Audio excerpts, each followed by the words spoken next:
Please excuse the fact that I sound like crap. I'm getting over a cold, and it's never fun having the cough and the sneezes and the headaches and the palpitations, all that. It's never fun, but I needed to make a video. Well, I didn't need to. I wanted to, and that's why I'm doing this. But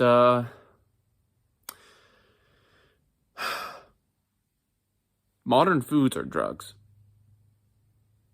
They're completely and utterly indistinguishable from controlled substances that you could get from a doctor or from a pharmacy or from a drug dealer.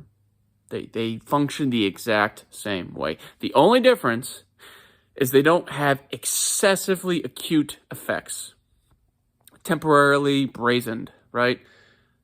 It's a slow notice. It's a slow trance. You don't notice the impact these modern foods have on you, this hold that they have on you.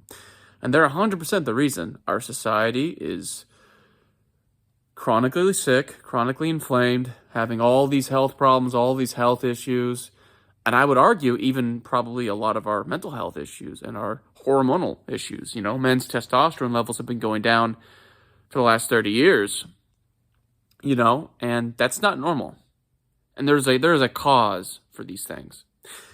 It's difficult to prove it and it's difficult to pinpoint it, but make no mistake, all this crap that we have in our stores, it's ridiculous. And since it's so normalized, if you decided to go and say, hey, I'm not going to eat this kind of food anymore, there is an army of people to tell you that you're crazy, to tell you that you're wrong, to tell you that it's extreme, or to flat out tell you that you're somehow depriving yourself of nutrition. Let me ask you, just as a layman. I'm a layman. I am not an intellectual. I'm not some smart person. I'm just a guy on the internet. Take that and understand that I mean it. I'm just some dude who just makes videos once or twice a week and maybe we'll upload them. Okay? But just hear me out for a second. Why and in what world does a plant have more sustenance, more nutrients that are bioavailable and doesn't cause problems to our stomachs, to our digestive systems? In what world do plants beat out muscle meat from animals? Your body is literally made of muscle and connective tissue and tendons and all of these things that are fundamentally made up of proteins. Like, look, I'm not some doctor. I'm not some professor. I don't claim to be. All right, I make mistakes. I'm willing to change my mind if I'm given what I consider to be a good reason. But plants are literally not good for you. Okay? I've had so many health issues over the years, and I never understood where those health issues came from. But I always knew there was something wrong with me. And I knew for a fact that it wasn't just the way I was born. Okay? That didn't make sense. That didn't compute with my mind. Ever since I was like a 12-year-old kid, I was looking at videos on YouTube trying to find out how to fix my asthmatic symptoms as a young boy. And I had asthma well late into my teens. And it was terrible. Like, I'd get massive hay fever. I'd have to go to the hospital to get a steroid shot just to be able to breathe. Like, I was ultra irritable in my health. And for the longest time, I thought it was just because I was born unlucky. Well, turns out that's not how it works necessarily.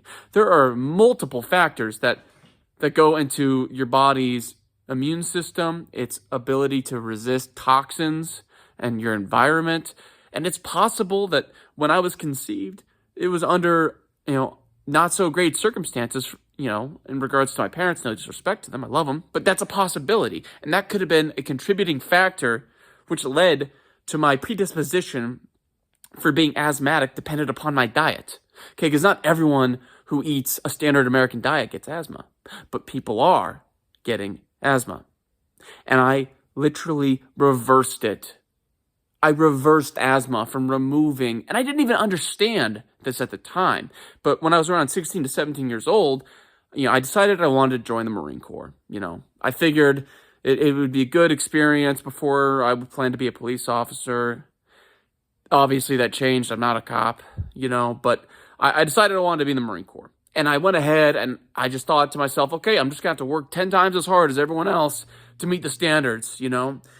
And I actually went to a doctor to have them test me for asthma, quote unquote, test me like paperwork wise, so I could get a waiver, because you can't have asthma and be in the military, right? You need a waiver for that, or something along those terms.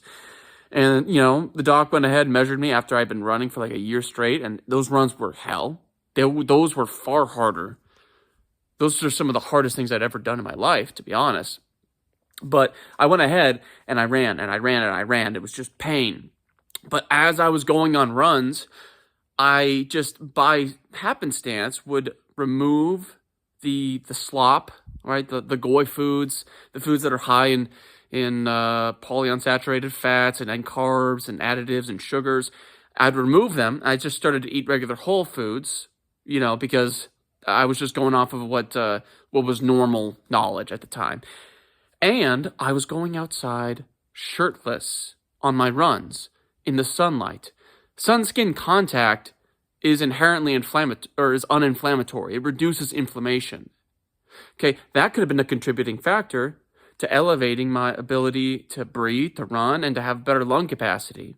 Because asthma is essentially just it's inflammation inside of your lungs. That's essentially what it is in the layman terms, obviously. I'm not a doctor again, but that's what it essentially works and functions as. So getting sunlight on my chest and my back and my face and my body every day for multiple days a week, in tandem with consuming, just less crap food and more real foods, could have been congruently improving my ability to tolerate all these things that I used to have so many problems with, so many problems, so many issues. And then as I got older, back when I was maybe 21 or 22, I decided, I learned about this thing called the steak and eggs diet from my buddy Devin, who I'd met in the Marine Corps. And he was basically telling me like, hey man, you can get ripped eating literally just steak and eggs. Bodybuilders from the golden era would used to do this. And I was like, oh, really? I love steak. I love eggs. I could eat just steak and eggs and get ripped. Heck yeah. And I did it. And it worked. I was able to go down. I'm going a little all over the place with the information, but I was able to go down from 220 pounds to 200 pounds in literally like 2 weeks. I'm not even exaggerating here. That's how much excess fluid my body was holding on to, for starters, right? Excess fluid and inflammation, because that's primarily what happens when you have chronic inflammation. You get excess fluid. I was able to go down to 200 pounds, eating literally just steak and eggs. And my body literally just recomped in so little time. It was ridiculous. I actually saw my obliques for the first time in my life. I have never seen my abs ever for like the first 21 years of my life. And then I start this carnivore diet, and then all of a sudden I look great. I feel great. I have more energy. I'm far less irritable. I'm far more objective. My brain fog's just gone. It's obviously, this is anecdote. Okay, this is just my own experience, and really this isn't necessarily reflective of how it would work for everyone else, because everyone's different. Everyone's got different and varying degrees of physiological damage that they've accumulated over the course of 20 years. And there's so many factors, there's so many variables, you can't control for all of them. But something I am noticing, this common denominator, is that when you remove non-meat food from your diet, things get better. Okay, I'm not some smart person. I just notice basic patterns. I noticed basic patterns, and I gave it a shot. Okay, so I decided to go a little bit on a tangent here, because I'm high on life for now. That can always go up and down, but please, I'm begging you, if you're watching this video, try to just look into it. Okay, there are smarter people out there who can go ahead and articulate all that I'm saying and give a hell of a good argument for it. And I'm convinced. I am convinced that human beings are advantageous carnivores. okay? The only reason we ever ate tubers or fiber or roots was if we were starving to death. And frankly, that makes sense, okay? If you're in the wilderness, if you could choose between eating a boar and eating some seeds, you're going to eat the boar. Of course. It makes so much sense when you take away all of the nonsensical rose-tinted glasses that you're wearing your entire life. You're like, oh, you know what? That kind of makes sense.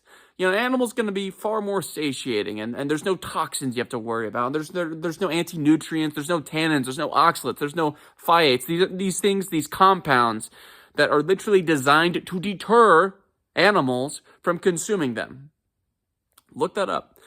But that's just my little tidbit. I felt like I should say something like that. I've been having this in my chest, and I've been wanting to say that for a while.